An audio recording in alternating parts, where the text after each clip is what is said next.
is good, good people? You are now listening to another episode of Since We Last Spoke with Danny Foxworth. I am your humble narrator, Danny Foxworth, and once again, we're joined by an extremely special guest. If you really know me, you know that at a certain point in time, my favorite place to be was the Wild Wing Cafe in North Charleston.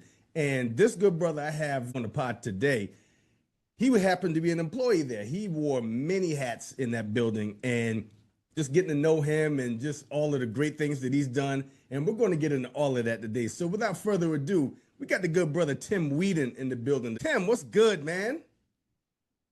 Not much, man. Living the dream. Somebody's dream, but we live in it. So Right on, right on. So what I like to do with my guests is I like to take it back to the beginning. So talk about okay. what it was like growing up for a young Tim Weeden. Oh man. So I born and raised in Charleston, South Carolina. My dad was in the military, but he didn't move us around like most military brats. So when he got stationed in Charleston, bought a house. Me and mom stayed here. Dad traveled the world and then the country. He wore different hats in the military, but then growing up, went to Windsor Hill Elementary, Oak Brook Middle School, Fort Dorchester High School, year of 2004. Thank you very much. Um, I mean, normal basic childhood, nothing too crazy, riding bikes with everybody through the neighborhood, come home when the street lights come on, Yep. you know, grew up sitting on my grandparents' porch, shucking peas and shucking corn. Yes. Just, good old Southern living. Yes, sir. Man, you took it back, man. You Yeah. really just peeled back a layer. You talking about sitting on your grandparents' porch shucking peas Yep. and corn. Oh my God. The amount of summers I spent doing the same exact thing, man. And just like my papa would have he had like a big 50-pound bag of the blue ribbon rice, and he would Yep. just scoop it and just sift through it and sort out the bad grains and set those off to the side and then put the good grains in the pot to get ready to boil for dinner. Yep. Man, that's crazy how even though we live different parts of the low country, we have the same shared experiences. Right. Right. In that same vein of food, I know you for really doing your thing in the kitchen. So how did that hmm that culinary side of you spark up? So, not to take it down a dark road for a minute, but as a child, it started out of necessity. My Hmm. mom, my mom got kind of on a bad way on medications, so I just started figuring out how to feed myself, and then I really just took a real liking to it, and I enjoyed it. It gave me therapy. And So then so, go ahead. no, I'll say, and then finding recipe books in the house and just, oh, I can read this, I can take this stuff and put it together, and then learning how to adapt those things into something that was mine at a real young age. It just, like I said, it brought me therapy. It was soothing, it was relaxing, it just made me feel purpose. Man, and that's really cool that you were able to take something like that at such a young age and just go through recipe books and then take your own just take bits and pieces from here and there and then add your own flair to it and your own adaptation to it. So my question to you is, what was the first thing that you cooked and you said to yourself, I think I might be good at this? um Pot roast. Really? Yep. Man, And so this how is old were back you? before probably 13. Wow. So talk And about that. I'll say it was just, playing around, looking through recipe books. And this was kind of before we didn't have a lot of money growing up. So, like, crock pots weren't really a thing when I was younger. So, but we had a Dutch oven. So it's like, okay, I throw all this stuff in here, put the oven on low, and just throw it in there and we'll see what happens. And I mean, granted, if I was to make that today, I'd be like, nah, it's all right. It's not that great. But I was able to take a concept from a cookbook, didn't use the recipe, just threw stuff in there and said, I have a feel that I know what I'm doing already. Let's just see how it turns out. And it turned out. Made the mashed potatoes from scratch, pot roast over top, bang, bang. Bang bang. Man, at 13, that's Yeah. crazy, man. I just did not have that kind of culinary wherewithal at that age, man. So salute to you for that. Appreciate So it. when you started to develop that cooking muscle, when did you decide to take that to the world of food and bev? So my first official restaurant job, I'll say, was I worked at Burger King when I was 15. I left the Burger King at the corner of Ashley Phosphate and Dorchester Road, and I went and opened up the first Zaxby's in Charleston. Really? Yep. Wow. And then that was my sophomore year of high school. But it would say, at least at Zaxby's, we got to actually cook food. It wasn't all like frozen, all this. You actually had to prepare food, get it ready. It was like a baby restaurant, like compared to like, a Wild Wing or like Outback. You still had to do prep work there. And that's where I really kind of started getting my bones about, working like that.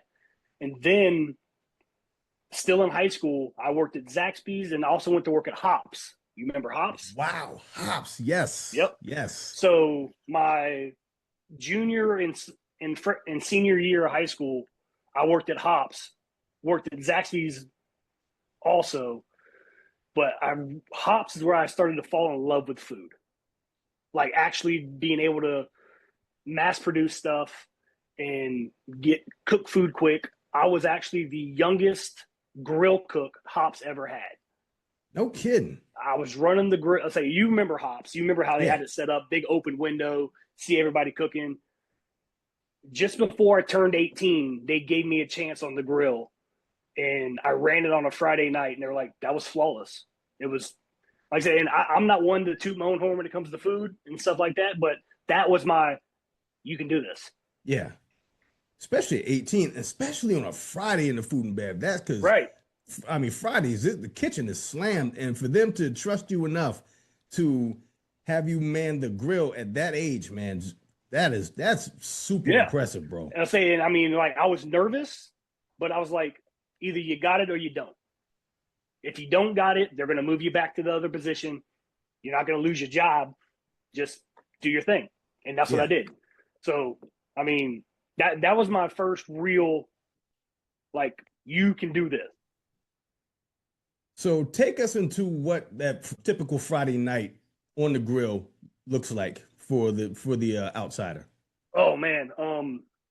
So the grill at Hops was the size of your standard kitchen island, and you're cooking probably 60 to 80 steaks a night, plus chicken, um, 3 different types of steaks. And that's all in probably a 5-hour shift from once this really starts getting rocking and rolling. Mm-hmm. So, yeah. So, I mean, yeah, it's hectic. But like I said, I found that's where I thrived, was in the chaos of the kitchen. So Say, which go ahead. steak was well not steak, but which food was the easiest and which food was the most difficult to prepare? To me, oddly enough, everybody like panics about cooking chicken. To me, that's the easiest to cook on a grill. The Okay. easiest. It's when you get to steaks where you have to worry about temperatures. Mm-hmm. A filet cooks faster than a ribeye. New York strip cooks slowest. And so, funny story. This is probably within my first few months of working the grill. If you remember the menu, they had the Jamaican steaks. Yep, I do remember that. And if you didn't know, that marinade them steaks set in were pineapple juice, sugar, ginger, and like one other thing. So basically anything that would burn if you let it sit too long on the grill. Somebody came in, ordered a well done Jamaican steak. And I'm like, how am I going to not burn this steak? Because it's going to sit there for so long to get well done. It's gonna burn. It's gonna have to. I babied it, took care of it, sent it out. Next thing you know, a guy walks in and he, because like I said, it was open air. A customer could just walk right in the kitchen if they wanted to. Yeah. A guy comes in the kitchen, goes, "Hey, who cooked that well done Jamaican steak?" And I'm like, "Oh hell, all right." I was like, "Me." He goes, "Best stamp steak I ever had. Hand me $20."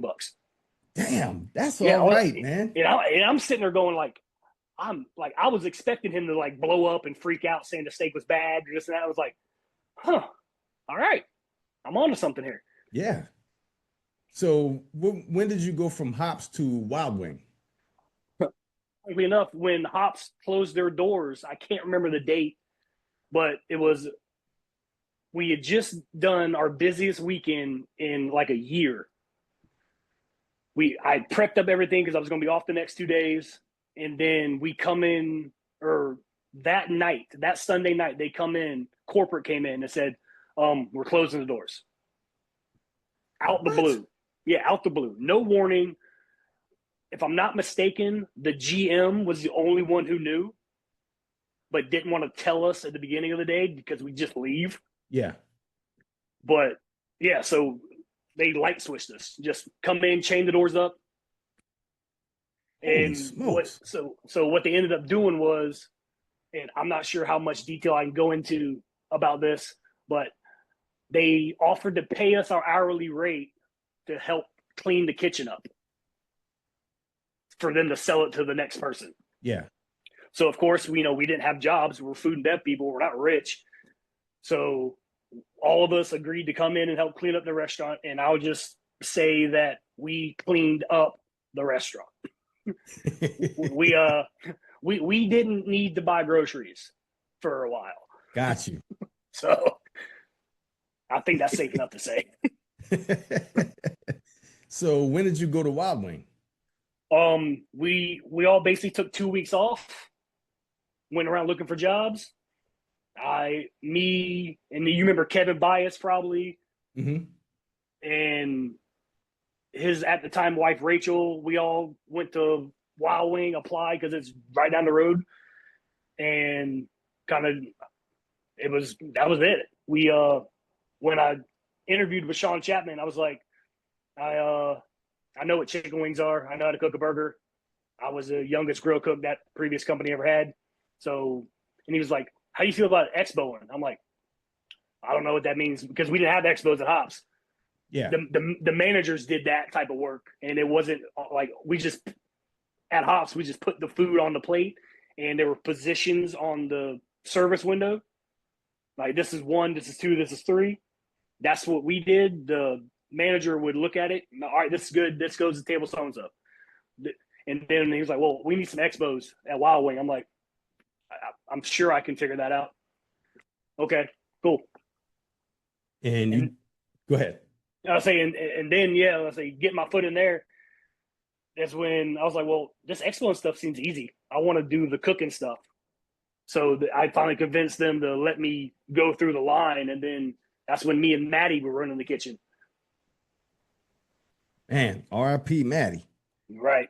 So so when were you able to get acclimated to the kitchen situation at Wild Wing? So because I started in such Hops and Wild Wing were such a different atmosphere in the kitchen. Like, I'll say Hops was a lot like the movie Waiting, with how we Okay. interacted with people and Yeah. how we interacted with each other. We goofed around, this and that. Hops was, I mean, we were a family at Hops, but Wild Wing, it was a different form of family. You could feel it. Yeah. Being new coming into Wild Wing, you could just feel okay, you're new, we'll accept you, but you're not one of us yet. It definitely took me because granted, I came in as a kitchen person, but I wasn't doing the kitchen stuff. None of them believed I could do the things I said I could do. I was also in culinary school at the time. We can get to that in a little bit. But, trying to make my bones at Wild Wing, I just had to prove to the guys that I'm not intimidated of you. You're not scaring me. I know what I'm talking about. I'm just going to have to show you.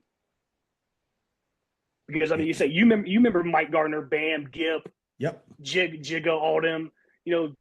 They were good dudes, but I was coming in to be part of their family, and they're like, we don't know this dude yet. We Yeah. don't know, can he really do what he's saying he can do, or we just got to bust his balls until he quits. And to say honestly, that's what it was. I got a lot of ball busting at Wild Wing when I first got there. Like, this guy don't know what he's talking about. How's he gonna stand over there and try to boss me around when I'm doing this and that? It's like, I had to prove I know how to do this. So there were a lot of times where, the kitchen would get backed up and get in the weeds, and I would just run around and start helping. They're like, "What are you doing? You ain't supposed to be over here." It's like, I know what I'm doing, man. Let me help you. Let me show you. And then it finally took some time. They're like, this guy does know what he's talking about. This guy's not just full of crap. Yeah, and you really held it down in the kitchen, man. I had to, man. I say, and just bringing it up, my first real interaction with somebody was mouth. Oh boy, that's an introduction right there. Right. Because I said, I knew, I was like, if I don't stand my ground, they're going to run all over me. They're not going to respect me. They're not going to believe me. And I remember distinctly mouth come from behind the bar screaming she needed something. I was like, you'll get it when you get it. Your ticket's not up yet. And she was like, what'd you say to me? I was like, I don't even know your name, but I said you'll get it when your ticket comes up. It's coming. I'll get it to you as soon as I can. And she looked me dead in the face like, who do you think you are? I'm like, I'm the guy in charge of making sure this food comes out of this kitchen.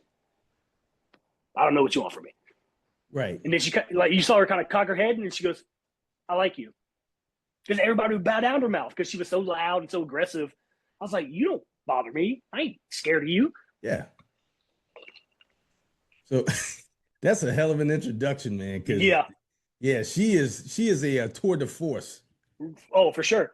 But I'll say again too, I credit her to how successful I was at Wild Wing, because without her, I'd have just been the average person in the kitchen.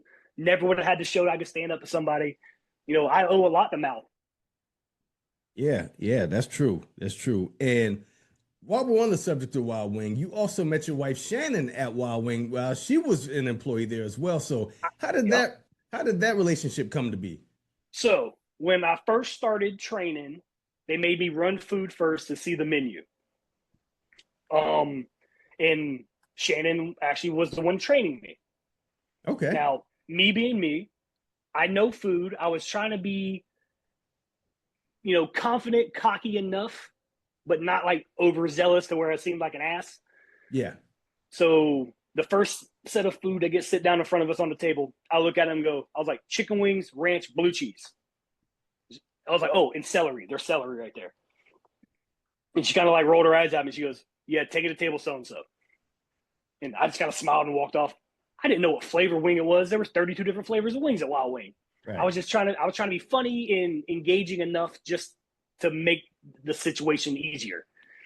And then just kind of over time, we start, hanging out, little after work parties and this and that. And you remember, she used to always do the back scratching and the massaging. Yeah. And I made comment to her one day. I was like, I'm going to take you home with me one day. And she just kind of chuckled. She goes, yeah, right. Okay. She thought I was just another kitchen boy trying to get in, get out, and move on. I was like, no, for real. I'm going to take you home with me one day. And then she refused to go on a date with me. Refused. Thought I was just another kitchen guy, just trying to get another notch in his belt, yada, yada, yada. So one day, her mama and her little sister come in and sit in her section. And she comes to me to tell me, hey, this is my mama and sister's food. So I expedite the food and I take it out to their table. I put it down. I sit down. I introduce myself. I was like, ma'am, why won't your daughter go on a date with me? I've been trying my best. And she just won't say yes. I just want to take her on a date and see how things go. Her mama and her sister gave her the business about why she was kept saying no to me. Wow. So she finally went on a pity date with me. And here we are almost 20 years later. That's crazy. It's been almost 20 years. Right. Yeah, nuts. I say every time I think about it, I'm like, really, almost 20 years. Yeah. Wow. I remember y'all's wedding well too, man. I tell you what, we ate good. Well, Shout out to Miss Angie. Yeah, hey, Miss Angie tried her damnedest to not charge us for that food. She wanted that to be her gift, and Shannon's parents weren't having it. That was the last I heard of that situation. And all I remember was we ran out of food. Like the food, and which is what you want. Yeah. But that food was so good, and I wouldn't have had it any other way. I'm telling you, man, that was an awesome wedding. So what was you and Shannon's first date? Our first date, we went to a movie, right, babe? We went to dinner. That's right, because So I was in culinary school. We went to dinner. It was like Applebee's or something generic like that. And she ordered chicken fingers and French fries. Great. I mean, we're teenagers. Actually, no, I had just turned 21, so she would have been 20. But she orders chicken fingers and French fries. I'm sitting there, and I just tell her, I'm like, "Is that like what you normally get? That's your thing, your go-to?" She goes, "It's safe, it's simple. People don't mess it up." I'm like, "I can respect that." I was like, "But if we're gonna move forward, I'm gonna need you to be a little more culinarily open-minded." And she kind of looked at me. She goes, "What makes you think we're moving forward?" She goes, "I'm only here because my mom and sister told me to be here." I was like, "Ouch. Okay, fair enough. Respect. You're honest. I'll take the honesty. Cool." But yeah, that was one thing I remembered. I was like, we're gonna have to get you a little more open minded with food because I'm in culinary school. I'm working in the kitchen. We Food is my life already. And so, at what point did she open her palate and being more adventurous with the things that she orders? So it was probably a couple of years in. She would taste some of my stuff that I ordered. She still kind of stuck to like normal things.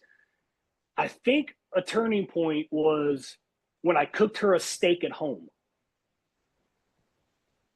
And I was like, I'm not cooking the steak over medium.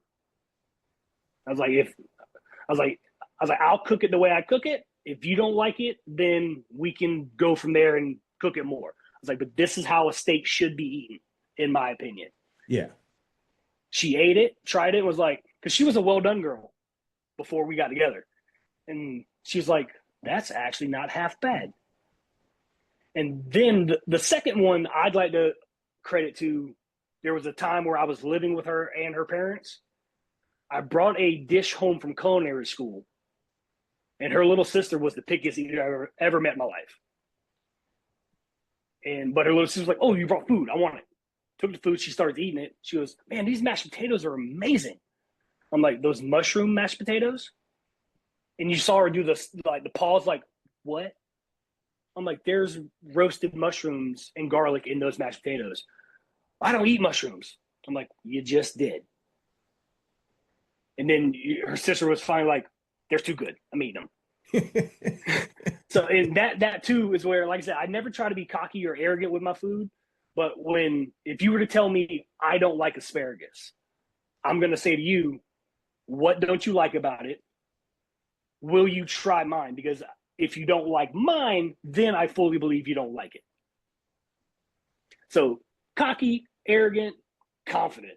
I feel like I can turn your mind or your opinion about something as long as you let me know what it is you don't like. Like people say, I don't like mushrooms because they're slimy. I can fix that. I don't like okra because it's slimy. I can fix that. Try this way. And you just talking about your culinary school uh your culinary school endeavors. So what was culinary school like for you? So in high school, I had gotten enough in-state scholarship money. Well, also there was a culinary class I took sophomore or junior or senior year of high school. I had generated enough in-state scholarship money to pay for Johnson and Wales 4 years while they were still in Charleston. Wow. Yep. Johnson and Wales. Yep. So that was the plan. That was the path I was going on. I didn't have to pay for room and board. I live here. So I had enough scholarship money to pay for 4 years tuition at Johnson and Wales. I graduated in 2004. January of 2004 is when Johnson and Wales decided to move to Charlotte. In-state money is no good anymore. Yeah. So that's when I was like, all right, well, I guess I'm going to have to hunker down and just get a job in the kitchen and ride that out. A couple of years later comes along the Culinary Institute of Charleston. That school was opened by all the chef instructors that did not want to move to Charlotte. Most of them were chef owners of restaurants downtown. So they're like, we're not leaving our restaurants to go teach. Why don't we just open our own school? So they opened a Culinary Institute. I enrolled, got accepted. paid for it out of pocket because it was like $1,500 a semester. Mm-hmm. I was like, cool. I'm getting the same quality education in the culinary world for a third of the price. Cool. About my third semester in, one of the instructors pulls me aside in class and goes, "Why are you here?" I kind of like baffled me. I'm like, well, I mean, I'm here to get a culinary education so I could come work in like one of your restaurants, get certified, and that way, and the chef looks at me and goes, "You're wasting your money." I was like, what do you mean? He's like, "These other kids in here are coming here to learn how to cook. They're like, you're here to learn how to run a restaurant. You only learn that hands on." He goes, "I'd hire you tomorrow." Wow. And that's why I was like, well, damn, okay, I guess I am wasting my money. Okay. So I finished that semester out and then didn't go back. I was still at Wild Wing at the time. And this is when I went into like kind of negotiation. So how it timed out was I still wanted to keep going to school because one thing I was learning in culinary school was how to bake and like the bake shop type stuff, because I don't like baking, but I fully believe you should know your basics in everything. Right. So I was gonna stick it out, and I got to talking with management at Wild Wing. I was like, "Hey, listen," I was like, "culinary school is getting a little tough. Like, but I want to move up here." I was like, "What can we talk about?" And I was told, not gonna say any names, that if I took a semester off of college, that they would put me in management training. So I was like, "Okay, take a semester off." Clearly, management training never went through. This, that, and the third. That led to me leaving Wild Wing for a little bit and then coming back after I was basically begged to come back because they needed me. Mm-hmm. And then I just kind of let culinary school fall by the wayside because the instructor was telling me that I was wasting my money anyways. So I never decided to make the jump to go get into a downtown fine dining type restaurant. Got you. So, keeping it on the subject of food, you have a TikTok where you do a lot of food reviews, and I love those food reviews so much, man. So, share with us how you got into doing the food review TikToks. Okay, so I'll try to narrow the story down a little bit because it all started from when I had to basically I got bored and was like, I see all these other people doing this stuff online. Why aren't I doing it? I like the camera. I like to talk to people. I like to give people my opinions. I think my opinions on food have value and this and that. So when COVID first hit, it put a real wrinkle in my catering company I had. So fast forward to, all right, no more catering company because of COVID and people can't be together. Start cooking out the house, selling Sunday meals, and then, all right, well, things are starting to get expensive. Well, let's start reviewing food. I see some people reviewing food. Let me start making some videos. So I originally only had one TikTok account where I just kind of did everything, and food reviews and cooking videos were kind of falling into play on that channel. And then I started getting a couple flags for content on TikTok for doing the wrong thing or saying the wrong thing. I was like, all right, if I'm going to dial in on this food, I need to make a separate account. That way, just in case, I'll keep it clean on my food page, no cussing, no drinking, watching what I say, just being informative and giving people your opinion and this and that. So almost 2 years ago now is when I separated my accounts. And then we're now sitting at almost 13,000 followers on the food page in less than 2 years. Holy smokes. And crazy enough, a lot of those followers came from a grinder, like the sandwich pasta salad video I made. Online, everybody's got an opinion. Everybody's got to say something. So it took me a while to realize that any form of comment on the videos was beneficial to me. Right. So what I would end up doing was, I'd say what you want to me. I don't care. I'm not going to flag anything you have to say. You're helping me out, whether you're saying something negative, positive, or sideways. grew up in the restaurant business. My mom was a bartender. My dad was a sailor. You can't hurt these feelings. I'm built for that type of content and that type of interaction from people. So I just get on there, give opinions, put out recipes. One thing I don't do, which irritates me about some people on social media, is they try to do like the hacky misspeak on purpose to get interaction.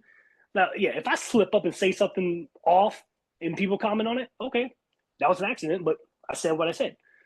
But yeah, other than that, we're finally starting to make a little bit of money from TikTok. Nothing crazy. Still got a full-time job, but the ball's rolling, and I'm trying to adapt to what people want and be more like, I try to reply to every comment. I like every comment at least.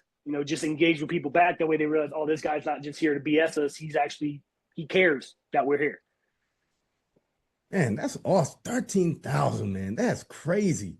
Yeah, I've got less than 2,000 on my original TikTok, but like I said, that's for randomness and just letting off steam and random stitching videos. But yeah, the food one, Eat with Tim, is the one that I'm focused on, and that's going to be the one that I'm going to eventually start moving a lot of the videos over to YouTube, just to have them on a bigger platform and just more viewers and stuff like that. So.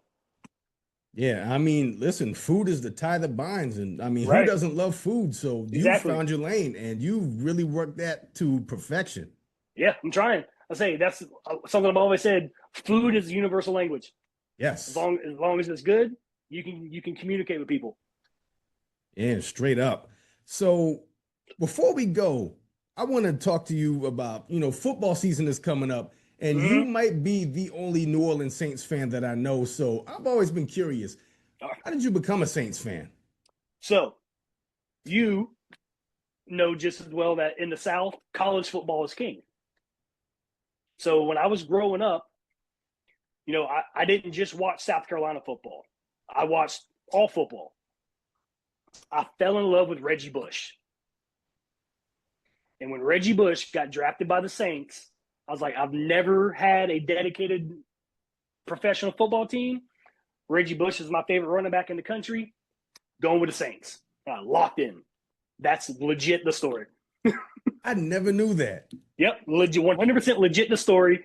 And I remember, rest in peace, Gip used to give me crap because he's like, oh, you're just a bandwagon guy. That year the Saints beat the Cowboys to go to Super Bowl. Me and Gip were arguing at the bar. And he was like, man, you just bandwagon. You just bandwagon. I was like, no, man, I've followed Reggie Bush since he was a sophomore in college. That's why I'm a Saints fan now. Yeah, but yeah, that's legit 100% the truth. My mom was a 49ers fan growing up because she thought Joe Montana was hot.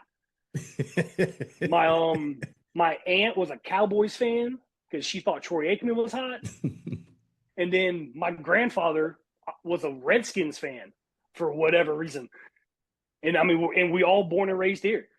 So it's like the way, and my dad being from lower state New York, he was like, I can like the Jets, I can like the Giants, I can like the Bills, I can like the Patriots. I'm like, that's not how this works. What are you doing?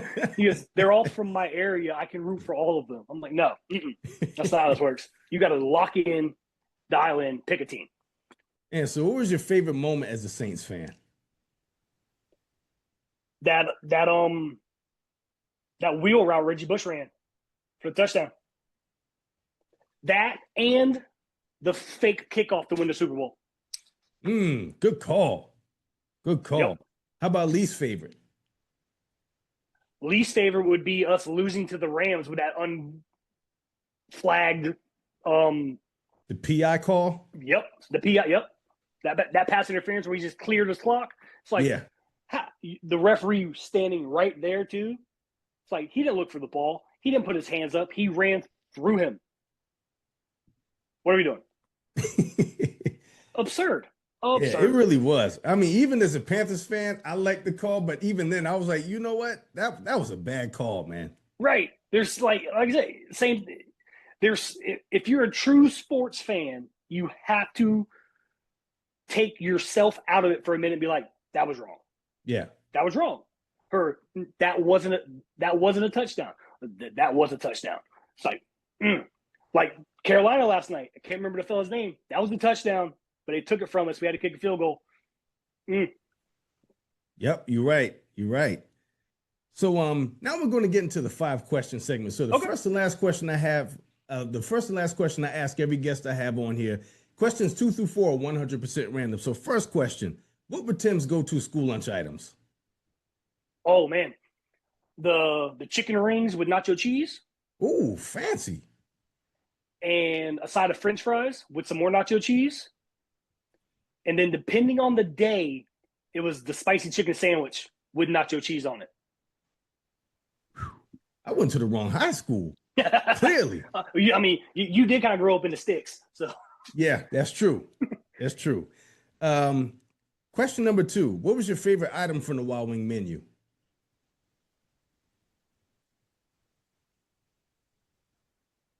Gonna be a hot take. The fajita wrap. Really? Yep. The Southwest fajita wrap. Close second, the David's Chicken and Friends. Good call. Good call. I never had the fajita wrap. Missing out. Yeah, the white chicken chili was my favorite thing on the menu at a Wild Wing. I was a huge fan of the white chicken chili. So that's a funny thing too, because that was Miss Angie's recipe, if I'm not mistaken. No kidding. I think so. I did not know that. I'm gonna have to look through the recipe book I don't have sitting over there and see if it's in there or not. But all right. Question number 3. Who's your all-time favorite Gamecocks football player? Sterling Sharp. Man, there you go. Sterling Sharp is literally the first. He's literally the first college football player that I really remembered. Yeah, I gotta take it back to the beginning that I remember. So yeah, I'll do a second and third too. I'm gonna go Marcus Lattimore and Jadeveon Clowney. Boom, that's a strong list. Yeah, Clowney was a different person on that football field. He was. Question number 4. What's your favorite memory of Gip? Oh man. You remember the Tail Race Yacht Club parties? Yeah. So he rode out there with me and Shannon one time, and Shannon was driving, so she stayed sober. Gip had got so tore up that he's sitting in the back seat, and I've got this picture of him, and he's just slumped out, just gone. And I was like, it was one of those things of, because something that I loved about the restaurant life too was you could take different people, different backgrounds, and turn them into a family. Mm-hmm. And to be from the different backgrounds me and him were, and for him to be that comfortable being around me, is what got me. It's like, we're not just friends, we're family. Yeah. Yeah. Just seen him. And if I'm not mistaken too, I think there was like a little baby floaty somewhere that he was either sleeping on or had it around his neck to use as a pillow. Mm-hmm. Oh man, I'll have to find that photo and I'll send it to you. Yeah, he was just slumped in that backseat, out cold. Yeah, man, I miss Gip. My favorite, I tell you, my favorite memories of Gip. Anytime the Cowboys lost was a good time. Yep, especially when he was sitting at the bar. That playoff game, I think it was a wild card game against Green Bay when I think they lost. I can't remember if Green Bay made the field goal or if Dallas missed the field goal. And man, he threw a fit. He's like, yeah, damn near breaking stuff. He said, man, they should have got. He said, man, they should have got Michael Vick. We wouldn't have to worry about this. Oh, I remember that now. Yep. Oh, he lost his mind. Oh man. Yeah, he lost his mind too that year. The Saints beat him. Yep. He's like, this is some He's losing. He's like, I'm going home. The hell with this. Yeah. I don't even want to smoke no more. I'm going home. He's like, damn. And last question. What was the last thing that really made you laugh?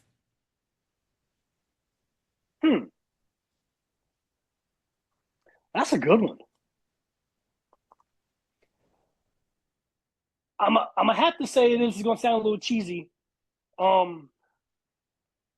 We've got cats, and we were never really cat people, at least for like, we had dogs for like 16, 17 years. And then we ended up with cats because kittens are easier, and Shannon works from home a lot. House was quiet. We've got cats. Now, these two cats are ridiculous. They'll jump up, hang upside down on things, this, that, and the third. But I watched Phoebe. She's the bigger of the two. She full sprinted into the back door because another cat was outside. And I don't know why. It just got me. And I just started rolling on the couch. I'm sending Shannon videos of it. The cat's sitting there shaking her head. I'm like, what? What are you doing? It was just one of those things where I can't really explain it, but it hit me and I lost it. Did she get a bad batch of catnip or something?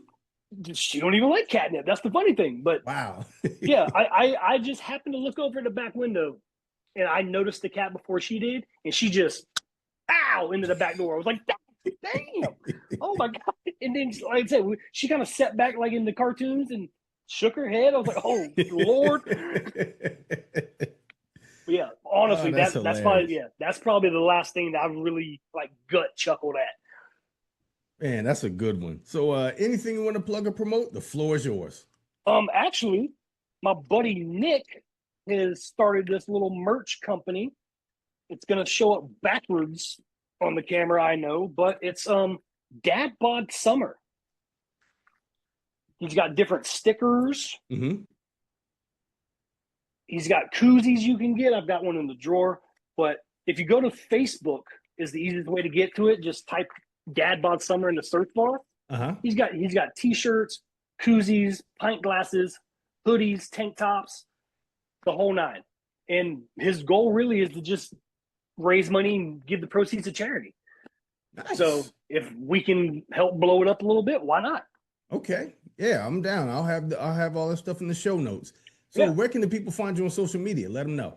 So if you go on TikTok and you're looking for food stuff, it's Eat with Tim. One word. It's all separate. You search it, it'll pop up. My other one is Watch What Tim Does if you're into more like crazy off the wall stuff. And then most of that stuff I share to Facebook and Instagram. My Facebook is just my name, Tim Weeden, and Instagram is T Weeden Jr. So yeah, we're just trying to make something happen. Yeah, no, you're not trying. You're doing it, man. Nah, you are doing it. Baby steps turn to big steps. So yes, sir. That might be the name of this episode. There we go. I'll even ship you a percentage. Oh, hey, all right. So Tim, man, it was great to catch up with you, and it was just great to have you on the pod, man. Seriously, man. That's it. I really appreciate the opportunity, man. And then just salute to everything that you're doing, man, and just keep killing them out there. Appreciate them. Yes, sir. And thank y'all for listening to Since We Last Spoke with Danny Foxworth. Make sure you like, download, and subscribe to Since We Last Spoke. You can find my YouTube channel. I'm at Danny Foxworth 843. There you can find videos for every episode of this podcast, as well as my baseball podcast, At the Plate with Danny Foxworth, my candle podcast, The Wicked Good Time with Danny Foxworth, and Growing Up Low Country with Liz and Danny. And for Tim and myself, it's been another episode of Since We Last Spoke. And until next time, y'all be good. Peace.